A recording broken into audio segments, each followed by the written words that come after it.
समझ गए कि आप पूछना क्या चाहती हैं। आप तो अंतर्यामी हैं। लगता है आप हमारी धरती पर घटने वाली घटनाओं से पीड़ित हो उठी हैं। हाँ पद्मनाभ, मैं बहुत दुखी हूँ। क्यों हो रहा है ये सब? क्यों मचा है ये हाहाकार? प्रेम बनाया था तो घृणा क्यों बनाई? जो हो रहा है, हो सकता है वो वही हो जो स्वयं विधाता ने लिखा हो। और अपना लिखा तो स्वयं विधाता भी नहीं मिटा सकते ना। हे महादेवी, हो सकता है कि यह मानव की परीक्षा हो, उसके कर्मों की परीक्षा हो।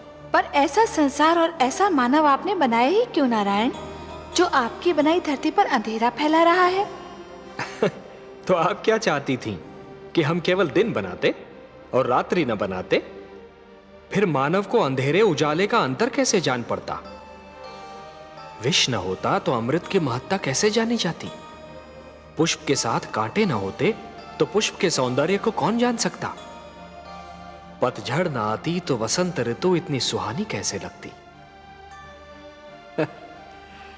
हमने मानव को बनाया है देवी। मानव इतिहास को बनाने का कार्य हमने अपने हाथों में नहीं रखा, वो तो उसी पर छोड़ दिया है। अभी तो उसे अपनी शक्ति का आभास हुआ है।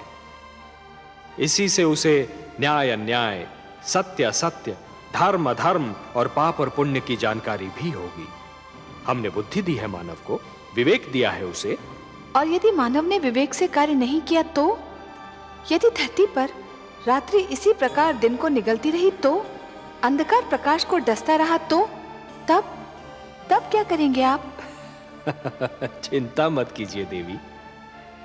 यदि असत्य और अधर्म अपनी सीमा को पार कर गए, यदि धर्म की हानि होने लगी, तो हम स्वयं धरती पर जाएंगे। हम वचनबद्ध हैं। परित्राणाय साधूनाम विनाशाय च दुष्कृताम धर्म संस्थापनार्थाय संभवामि युगे युगे। अपनी लीला तो आप ही स्वयं जानते हैं पद्मनाभ।